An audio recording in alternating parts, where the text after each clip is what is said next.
It is opening night. Universal has already said that the event is going to be sold out tonight, which means that it is going to be busy. It makes it a difficult and daunting task to try to accomplish everything in one night. However, we do have a bunch of tips, tricks, and strategies for getting the most out of your night at HHN. So when you leave the park, you'll at least say that you got your money's worth out of it and you had a great time doing it too. So without further ado, let's go into the park and let's get into these tips.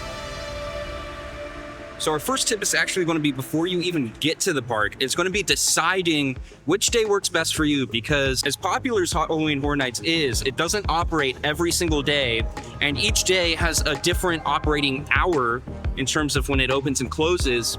So figuring out which day works best for you, where you can get the most bang for your buck, but also ideally land within like a weekday period, because Saturdays and Sundays are always madness. So if you can get here on a weekday, just kind of figuring out which one works best for you, that's going to be our first tip. So coordinate with your friends, your family, whoever you're coming with, and figure out which one is the best day for you to be here. So now that you're actually here, our next tip is going to be about the start of your night. You need to start your night strong. And how do you do that?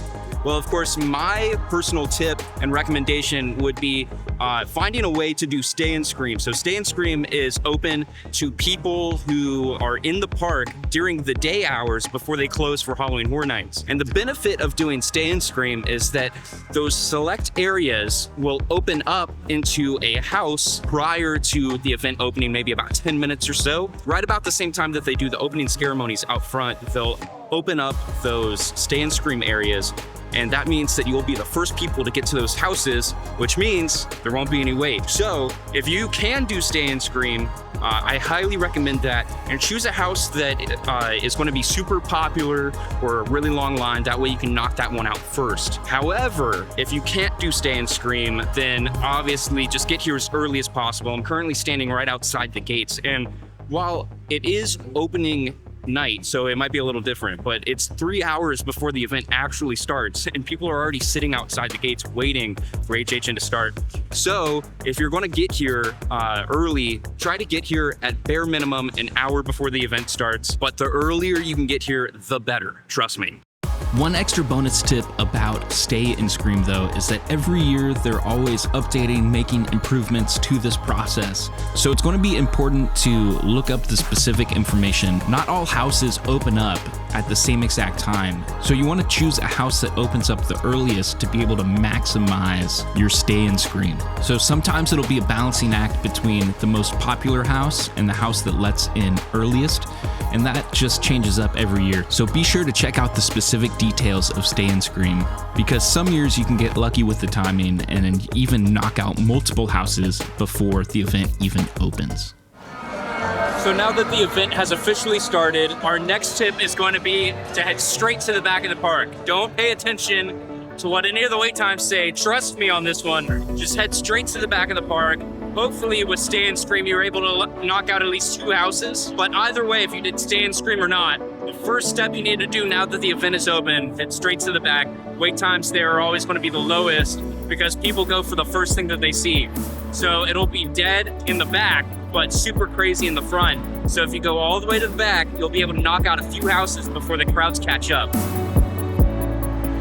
So now that you've gotten anywhere from 4 to 6 houses done, it's going to be busy no matter what. There's no way to get around it. So it's time to settle in and get used to the long crowds. So our next tip is going to be, this is the perfect time to get some drinks, some food. HHN has been stepping up their food game like crazy. So it's basically like a mini Halloween food festival. It's definitely worth checking out. We've done a food and drinks video for every year. There are a ton of amazing food and drink options that are worthwhile checking out because it's just so unique. It's never the same twice each year.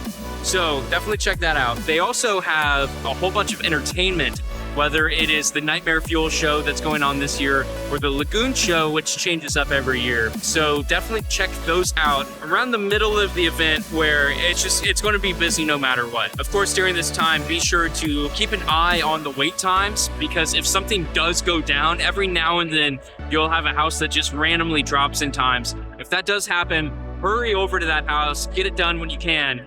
But otherwise, check out some of the scare zones if you haven't gotten around to some of the scare zones yet.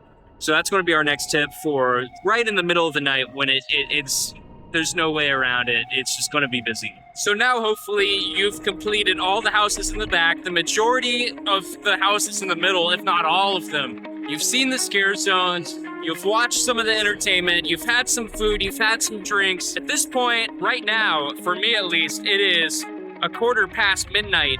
So we're well into the next day, right? Like, same night, but you know what I'm saying. And now that it's just so late, a lot of the crowds are beginning to leave, which means that it is the perfect opportunity to start moving your way to the front of the park and catching some of those houses that you missed in the beginning of the night.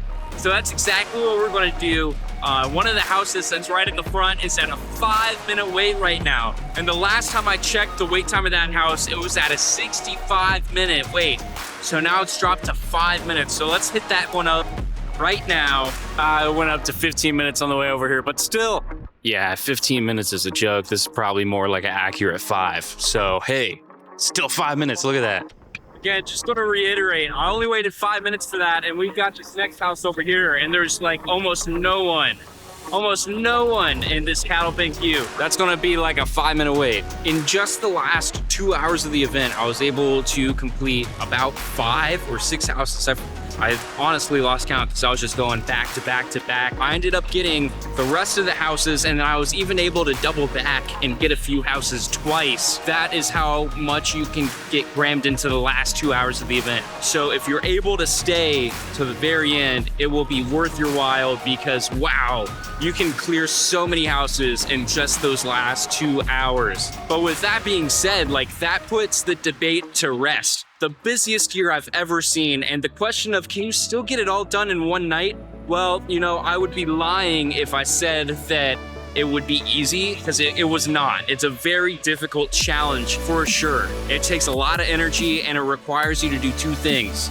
It requires you to stick to the plan, and it requires you to give this event as many hours as possible. So getting here as soon as you can and staying to the very, very end. If you follow these tactics as best as possible, you can still get it all done in one night. If any of these tips were helpful though, be sure to hit that like button down below because it helps other people see these videos and enjoy the parks. Be sure to subscribe because we got a lot more videos coming. My name's John. Thank you so much for watching, and I'll see you in the next one. Peace.